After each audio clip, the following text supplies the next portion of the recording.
Oh, I went to school in the convent. And when I was going to school in the convent, I was in Sister Dominic's class. And then I moved into Sister Mary Mercy. And I was going up to school, and the carts were outside Mick Malone's forge. All the carts were left there, and the horses were in to get shod early in the morning.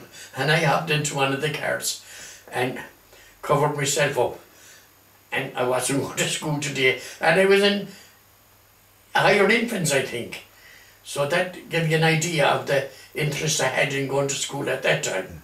Where was Sister Mary Mercy from? Was she from the town, or was I don't know where Sister Mary Mercy was from. Possibly was. Yeah. Were there many of the nuns up there from the town? Nuns. Were they from the town? There was very few lay teachers in it. But were many of them from the town, or were they from all over? They were from the town and all over. There was a Sister Bernadette there. I think I have her name correctly. She was one of the guilds of Rossbeg. That's right. Sister Bernadette. And there was another sister. Well, we didn't spend too long on it, you see, because we went there, and once we made our first communion, we went on to the brothers. So there was you might spend another year after that with the nuns, and then you went to the brothers. What class would you be in then? About? I suppose you'd be in first class. First class, yeah. I suppose it'd be first class. So then you went to the brothers on Castlebar Street? On Castlebar Street. And you went to first class, second class. Jimmy Hughes was teaching in the Christian Brothers at that time. And there was Paul O'Hastings from Altamount Street. He's Blacklow. Later on, I think he was a principal out there. He taught for a while in the Brothers. And a man called Padder Early. He came from Leitrim. And there was a man called McLaughlin from Shraheen. He taught in the Brothers. I can't think of his Christian name. He's quite a nice man now. But Brother Mahoney, very strict. Very strict. Okay, we move on. And it's been bail in the host. And how far did you go on to school that time? Did you go? I went as far as 6th class, and then I went into the secondary school. And you got a concession from the Brothers for the fee. And there was a fee, there was? There was a fee. How much was it, can you remember? I think it was 10 shillings or a pound or something. A year? Or a... No, I think it was in three moieties. 3 lakhs. And the Brothers, they were very, very generous regarding the money. They really were, they really were. They didn't push it? No, they did not push it. And you could hand up the envelope, and if there was a couple of shillings at all, there was no more about it. Brother Hillian taught us in 6th class. His sister married Jimmy Hughes in latter years. But Brother Hillian was one of the finest teachers I ever met. And we learned everything through the medium of Irish. And as a result of that, when we were learning geography, we learned a bit in 6th class, we did more of it up in the secondary school, and I went as far as inter-cert, but I never did be inter. I started juking. I don't know who I was juking with. I think it was Jack Carty at Mount Street. What's juking? We didn't go to school, we were on the Mitchin. Mitchin? Mitchin. Okay, right. I think it was Jack Carty and myself were Mitchin. And one day I was out the town, and my brother, my older brother Paddy, he happened to be down the town and he saw me. And he was looking at me. And I went off up Castlebar Street, and I went in the gate into the yard and right around the school to the other door coming out, and stood inside that door for a few minutes and peeped out, and my brother had disappeared and I was gone off again. But I'm telling you now, it took a brave effort to walk around the school yard, did you mention? And tell me, and how did it come to a head? They heated the hunt. I hadn't enough of days done to do me inter. You had to have a certain amount of days in school. and the Mitchell came out, but I never did me enter. And later on then, this is a story I think that should be noted. I was a temporary postman, and there was an exam for 40 postmen in Dublin, and it was an open competitive exam, and you had to do English, and for Irish you got a list of towns in Gaelic and you wrote their equivalent in English. And two of the towns on that list I can remember ever so well. There was Cahernamarth and Monashurnabulia, Boyle in County Roscommon. They were two I can remember so well. But I went to Mahony, Brother Mahony, to get a bit of ground. And he says to me, I tell you what, no, oh yes, we got past papers.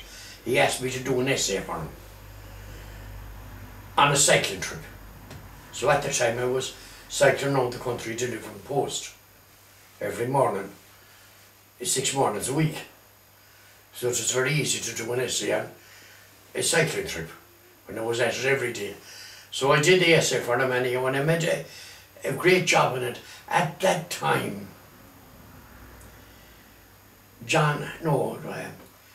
Michael Shorten, he did an article every Saturday in the Irish Independent. He was a wonderful writer. I think he was a retired school teacher. But he did wonderful articles, but I copied his style to the best I could anyhow for this essay that I did for Mahony. And God had really put a great effort into it. And Mahony started reading the essay anyhow. And he went on 2 or 3 sentences and he said he stopped. He said, "Did you cog this?" "Excuse me, Brother Mahony," I said. "When I'm sitting on my ass," I says, "at a desk above in Dublin doing a postman's exam, I'll have no one for codding off. And I'm not trying to impress you. I made a great effort, I don't deny. I tried my best." He says, "I don't know how much baiting you got going to school, Mickey Berry, but you didn't get half enough." "Oh," I said, "Brother Mahony, no one ever threw me a kind word. No one ever threw me a kind word." And that was my education with Brother Mahony. I passed the exam, I think. I came 13th. Very good. And I got my job in Dublin. What year was that?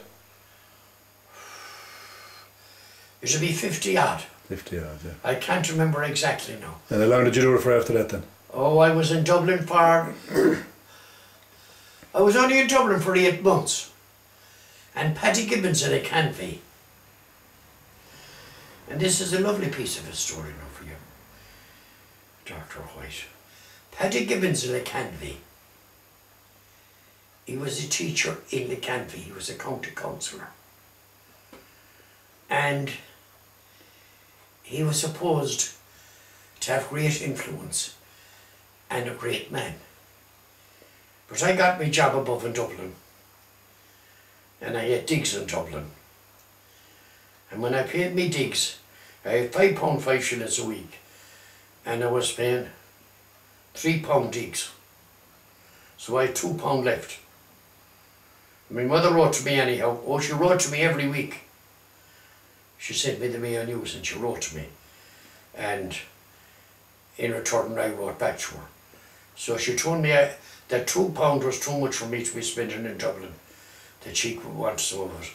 So I couldn't send her anything less than £1. So she got £1 every week. And I was on a delivery in Fairview in the morning. I did 2 deliveries in Fairview. I was at work at 7 o'clock. And I started the first delivery at 7 o'clock, finished it at 9, had an hour of a break, came back at 10 and did what we called an English delivery, and I finished about 11:30, 12.